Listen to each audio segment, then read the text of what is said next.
Hello, BoLS. After a long wait, we are here at the Kingdom Death booth. We have a Kingdom Death set. We are going to demo it. We are going to see how this game works. We're going to do a little scenario. We've got 4 survivors fighting the White Lion, and yeah. So all of this is completely and totally new to me. We have this cool printed out mock-up with not actual real components that I'm probably going to try to interact with and fail.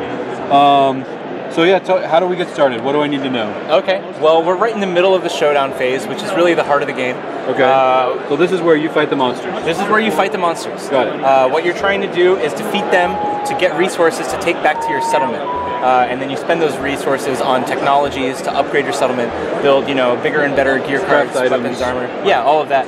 Advance down a technological tree, and get your settlement strong enough over the course of many play sessions, many lantern years, to defeat the Watcher at the end of the campaign. So the White Lion is the first monster that you guys fight in the campaign, and we're right in the middle of the showdown. Okay. Yeah, so we know we're right in the middle because your character sheet is all marked up. You've taken a lot of damage. All your armor has been blown off, except for a little bit on your body, and you have a bunch of light injuries. You also have 4 bleeding tokens, which is how we keep this GenCon demo down to 20 minutes, because if you get a 5th bleeding token, it's going to kill you. Okay. So you accumulate bleeding tokens through suffering severe injuries from monster attacks. The monsters are controlled by AI cards. That's their brain. Good. Yeah, and hit location cards, which are how it reacts to your attack. So we're going to start this showdown on the monster's turn.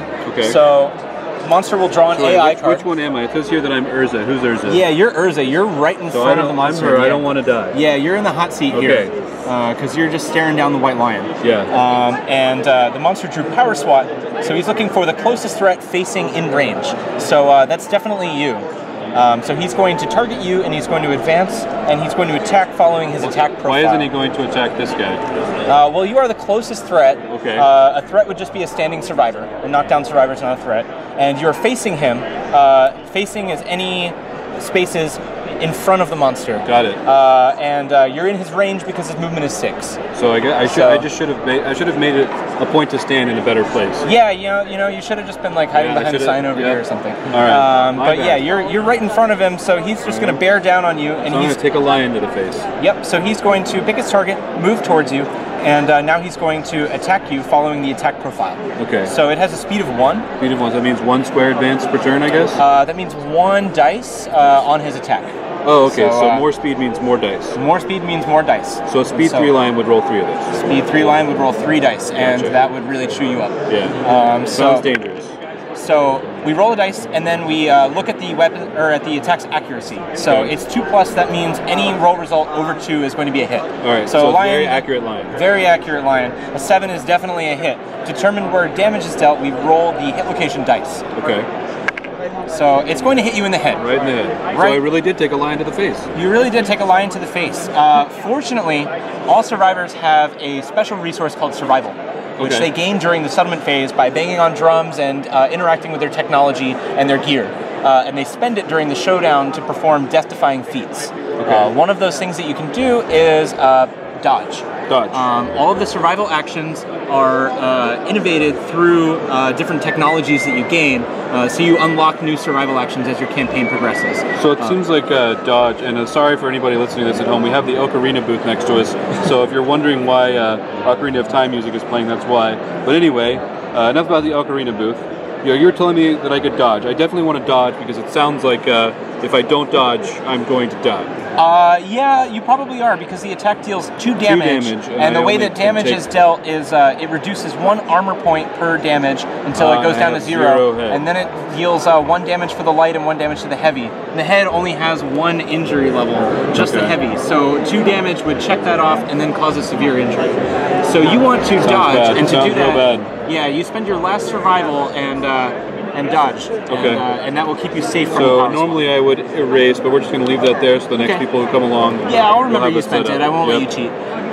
So you spend your last survival and you dodge, which means that this hit location dice is negated, and since that was the only hit, Power SWAT doesn't happen. And there's an after damage trigger on this card, which would knock you back 6 spaces. But since it didn't deal damage, instead the card is just placed in his discard pile. So now, so the monster's done its thing. So now it's a survivor. Now it's the survivor's turn. So do all the survivors go on the survivor turn, or just... All of the survivors go. We each get 1 movement and 1 activation. Movement is spent to move up to the number of spaces of our movement attribute. And activation is spent to turn on a gear item or swing a weapon. Probably swing a weapon most of the time. And we can do those in any order we want, but we have to, each individual survivor has to spend their movement and activation together. So any of us can go in any order. So it's just who we think has the best odds of doing what we need to be done. Yeah, so I guess we've got to figure out what's going on. So the lion, has the lion been injured?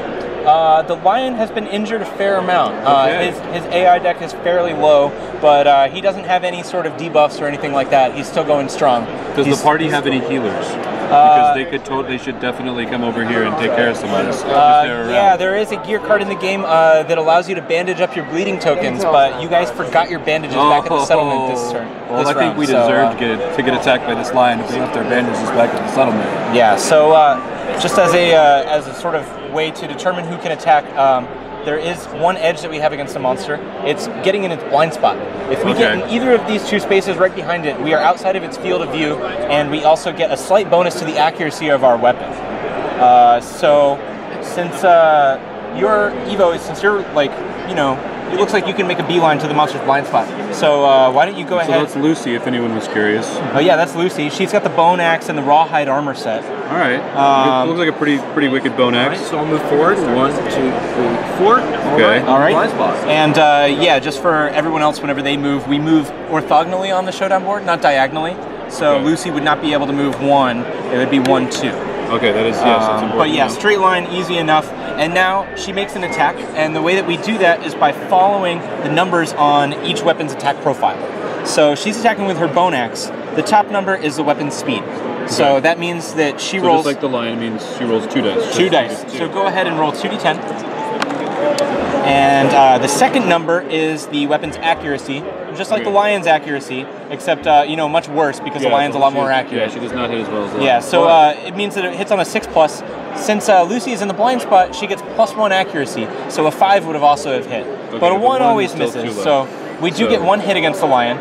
Each time we hit the monster, we draw 1 hit location card from his deck, and we resolve them by making wound attempts in the order that we choose. So you hit him in his glorious mane. Hit him in his glorious mane. Well, it's going to be demoralizing for him, but is it going to actually hurt him? Unfortunately, it's not, because the glorious mane is an impervious hit location. That means why did you hit the lion in its impervious any mane? wound attempt will fail on it. However, if Lucy rolls a critical wound, which would be a Lantern 10 on a wound attempt, then she will give the lion a haircut and harvest some of his mane to take back to the settlement to you know, build a headdress out of. Yeah, weave into something cool. So in order to make a wound attempt, we follow the last number on the weapon's attack profile, which is the strength. And basically the success of a wound attempt is your d10 plus the weapon's strength. If that number total meets or exceeds the lion's toughness, then it causes 1 wound. So the lion's toughness is 10.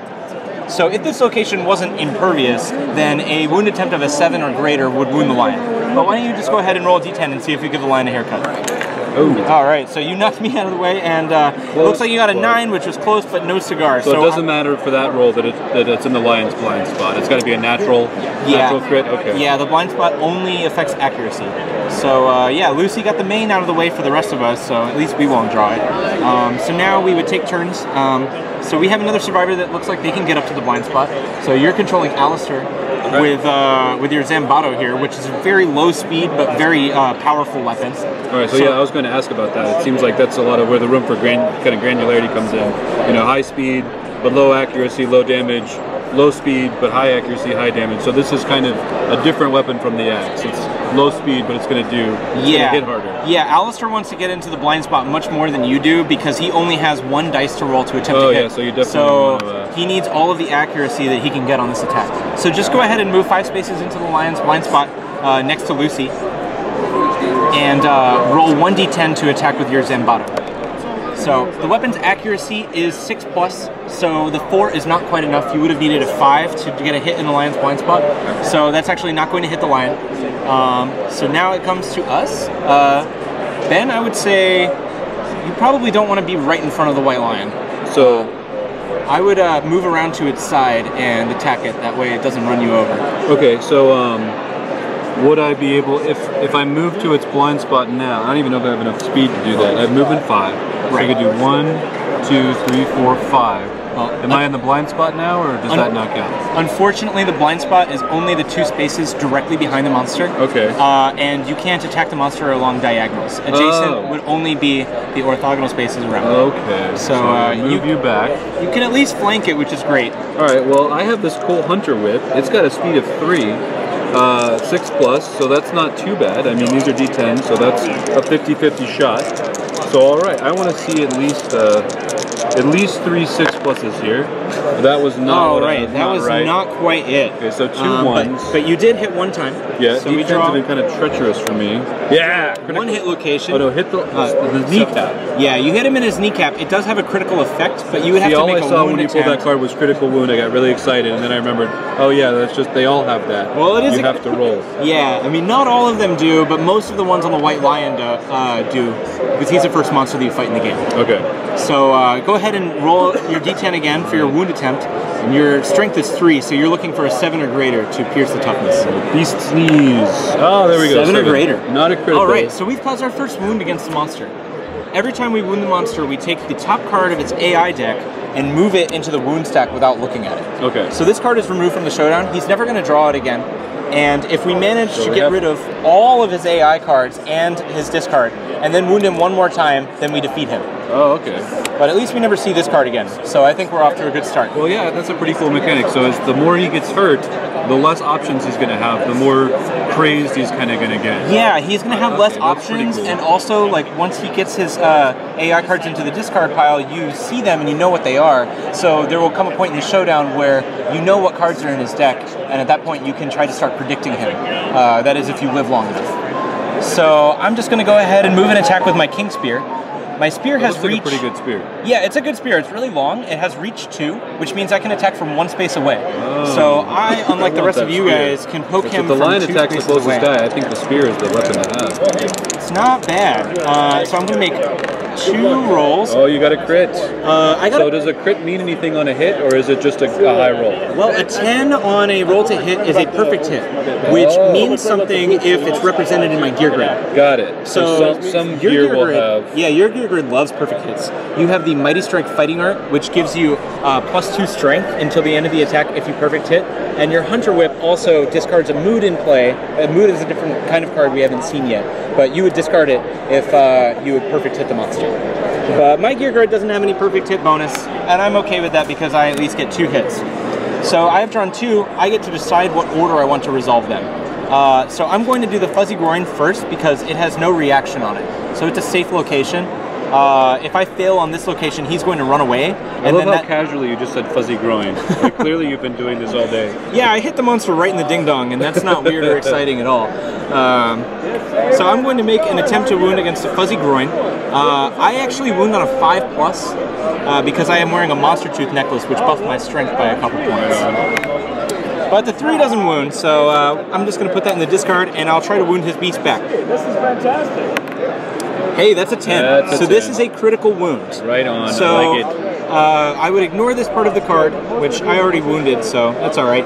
And I follow the critical wound effect. In addition to causing a wound, it gives him a -1 accuracy token. So I crit him in the back. He's gotten a little woozy, and he's gained a -1 accuracy token, which I don't have on me, but it would be placed on his monster control panel, and you're just going to have to remind me if I forget. But basically, all of his attacks will have -1 accuracy from this point forward in the showdown. Okay. So if he attacks me again, I will definitely remember. All right. Well, I think all of us have gone, right? So now the lion's up. The lion's gonna do. So he draws Claw. So he's looking for the closest threat facing in his range. Well, there's no one there facing in his range, so we move down the targeting protocol to find the closest threat in his field of view. Uh-oh. So these 2 survivors are in his blind spot. They're the only ones that are outside of his field of view. So he is actually going to attack you since I, had my spear that allowed me to attack from 1 space away. So he's going to turn and face you, and he's going to attack you with a speed 2, accuracy of 2+. Those definitely hit, and 1 damage each to the head and the waist location. So I don't have any I'm out of, yeah. This is looking bad. This is It's looking pretty bad, bad. but it's not the worst thing in the world. You still have your heavy injury level on the waist and your heavy injury level on your head. You could spend your 1 survival to dodge, but... Well, I already dodged. Oh yeah, you did. So that's gone. All right, thank you. I said I wasn't going to let you cheat, but I almost did. So you're just going to take 1 damage to each of those. Oh, okay. And whenever you fill in the heavy injury box, it's going to knock you down. So he knocks you down, and yeah, you can go ahead and check those boxes off. Okay. And that's the end of claws. So he's going to put that in his discard, and it passes to the survivor's turn. Since you've been knocked down just now, you're not going to get up and get to attack with the rest of us unless one of us spends a survival to perform the encourage survival action. Okay. So I'm going to go ahead and do that right now. I'm going to spend my last survival to encourage you because you're right in front of the monster and there are so many things that make him run forward and run you over. I really want to get you out of harm's way. Okay. So I'm going to encourage you, and I think you should probably move around the monster and attack him. So do you have to do the encourage thing during your survivor's activation? The survival actions can be performed at any time, okay. So I can do it outside of my act. So I'm just going to do it right now, and you can take your act before I take mine. I will move right into this guy's blind spot, assuming I can. 1, 2, 3, 4. Yeah, not quite, but flanking is still nice. Alright, well, for the good of the party, I will try to take the lion down rather than hide behind the lion. All right. All right. So what did I say last time? I said I want to see at least 3 6 pluses. Maybe I can pull that off this time. All right. Well, you only got 1, but it is a perfect hit. So normally your whip would wound on a 7+, but since you got +2 strength, that's reduced to a 5+. All right. Which is great because if you fail this location, he's going to counterattack you. Oh boy. All right in the strange hand. Oh, that's a 2. So he's going to attack you with his strange human-like hand. He's going to perform his basic action, and that is modified by his -1 accuracy token. So anything above a 3 would have hit you. Those are well above 3s. So let's resolve a couple more damage, both to the waist. Both to the waist location. So he's disemboweling me at this point. At this point, yeah, it looks like he's really blame him because my guts are delicious. He's really going after your waist, and you have already taken your heavy injury level there. And so now you're going to be rolling on the severe injury table. So just go ahead and roll a d10 to resolve the damage. There's a different table for every location. Oh, so, 9. This is probably it's bad to roll high. So he's bruised your tailbone. Oh, well, so that's fine. yeah, it is fine. You can't dash for the rest of the showdown. Unfortunately, every severe injury you suffer does give you 1 bleeding token, and now you have your lethal 5 bleeding tokens, and that does remove you from the showdown. Back to the box. Your gear is transported back to the settlement, but your character sheet would be done for. Oh no! You would have to. So this is it for Ezra. That is it. That is it for. This is her whole story. That is the end of her story. Oh, that is brutal. She perfect hit the lion a couple times, but eventually the strange hand struck back, and you know. So I guess like you were saying earlier, the whole point is it's really about your settlement. It is really about the settlement. So I guess don't get so attached to individual survivors because something like this will happen. Yeah, we've concern yourself with the gear and the technology. Because there'll be more survivors, right? Yeah, we've taken. There will always be more survivors. There's a lot more back at the settlement, and that's part of the cooperative aspect of the game. Like sometimes it might be better to sacrifice a survivor for the good of the group. Yeah. So it's not really about your character as much as it is about the success of the settlement as a whole. So we'll remember Urza, but in our hearts. But for right now, we're going to try to kill off the White Lion, and I'll let you continue the showdown controlling my character. So, all right, so I'm taking over Zachary. Yeah, you can take over Zachary with the King Spear. King Spear. I like the spear. Yeah, the spear is pretty good. It keeps you safe. Okay, so Urza, we already forgotten about you. It's time for Zachary. So with the spear. Oh, and so let's see. I have 1 survival left on Zachary. I actually spent it to encourage. Oh, that's right. So what else? Is there anything else you can really do? Or we're just going to attack? Not really. He's got his King Spear, which is his main weapon, and he also has a Bone Dart, which is his sidearm. It's not a very good weapon, but it does have range. So if you ever find yourself too far away from the White Lion to attack it with your spear, hopefully you can just throw a Bone Dart at it. Okay. Well, but I got range for the spear, so let's do that, obviously. And so that's going to cause a hit. I'm moderately better with him. Alright, so if you fail against the temple, he will counterattack you. But your spear plus your monster tooth necklace makes you pretty strong. Your wounded temple will succeed on a 5+. Okay. Get a crit here. Yeah. Oh, wow. All right. So he is going to counterattack you, so he's just going to move. You said the spear would keep me safe. Oh, that's going to be 2 hits. And roll these dice. Both to the body location. Man, I'm really sorry, man. So I can take my 1H. Yeah, he takes his heavy. Whenever you fill in the heavy location, you get knocked down. But that last damage is going to squeak through and cause another roll on the severe injury table. And I cannot dodge because that survival was already spent encouraging. Yeah, that's right. So go ahead and roll your d10, and I will tell you what happens.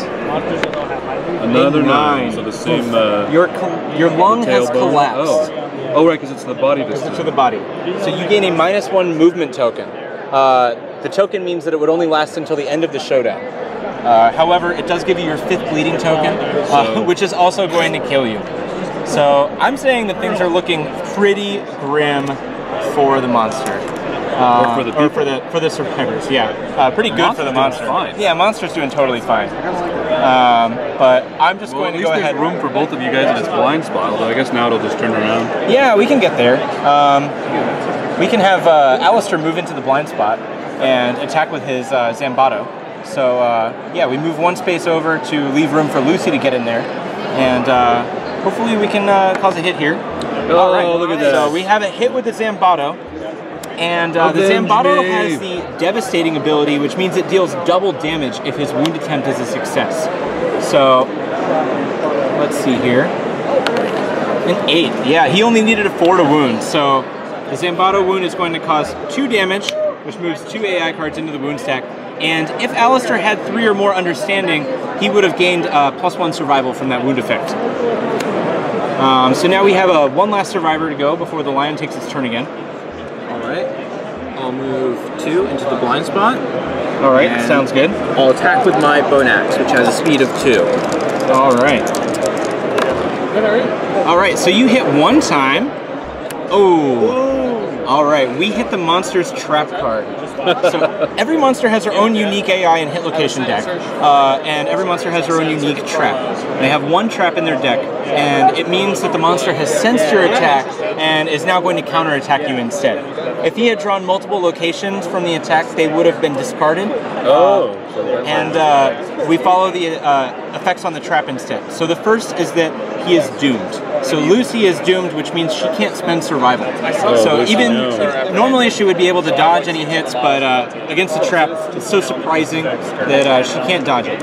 And now it's going to perform the basic action against the survivor. So we roll 2 dice. Looks like it hits 1 time because it needs 2+ accuracy to hit. So it hits Lucy in her legs location, which is enough to knock her down, but it doesn't look like it's fatal. And we finish resolving the trap by shuffling the hit location, including the trap, back into the hit location deck to ensure that the trap stays in there. Oh. So that could happen right away, like the next time. It could happen again right away. I have a horrible habit of shuffling the trap to the top of the deck. But hopefully I don't do that for you guys. So now this way you can blame it on me. How about you cut it. Exactly. It really relieves the pressure. Thank you. All right. So now that is the end of the survivor's turn. So it becomes the monster's turn again. He's going to draw Enraged. Enraged is a mood card. If Urza was still alive with the Hunter Whip, she would have been able to discard the mood on a perfect hit. Oh, but moods stay in play until they get discarded. And so will that count as his attack for this turn, or are we going to draw an attack as well? Enraged says that he draws an AI card when it comes into play, and it gives all of his attacks +1 damage. So he's going to draw another AI card, and that's going to be Combo Claw. So he's going to go after the closest threat, and that's definitely going to be Alistair with the Zambato, because knockdown survivors aren't threats. So he's going to attack him. It's going to hit him a couple times. Once to the body and once to the legs location. So it looks like you're going to take 1 damage to the body, so you would check in that heavy injury, and 1 damage to the legs, check in that heavy injury. Both of those are going to knock you down. And unfortunately, since the attack dealt damage more than once, he's going to draw another AI card, which is the combo part of Combo Claw. Yikes. So I'm going to shuffle these together to form the new AI deck from the discard, and I'm going to draw another AI card. claw. Regular claw. Although claws are still pretty mean. The speed 2. Claws are pretty mean, but he only goes after threats with claws, and none of these guys are threats. So he's actually just going to sniff, which will make sure that they are all threats for next round. Okay, so now, if I remember correctly, you said you can't attack if you're knocked down. The only way to stand up is to be encouraged. It's not the only way. It's you would also stand up after a certain amount of time. So Alistair just got knocked down, so he's going to stay down, but Lucy gets to get back up. So. Oh, right, because she got knocked down. She got knocked down by the monster's turn, trap. the survivor turn. So, all right. Well, at this point, I think things are looking so grim. I don't really think we're going to make it, but that was really fun. Yeah, I don't think you guys are going to make it. We had the 4 wounds left. You know, like if we had our starting wounds, I think we probably would have been able to get this guy. Yeah, I mean, he's got enraged out, so he's going to be dealing double damage, and yeah, he's probably going to make pretty short work of you guys. But if you had defeated him, you would have gained all of these monster resources. Well, yeah. All right. Well, that was a ton of fun. So thank you a lot, Zachary. I'm glad that it was as much fun. You know, we've all been waiting so long for this, and it really was a blast to play now that it's finally here. So thank you so much for the demo, Zachary. Yeah, thanks a lot. Great, and have an awesome GenCon and the rest of it. And thanks everybody who played. And hey, there you go. Will of Lost Souls. That is Kingdom Death. Thanks for watching.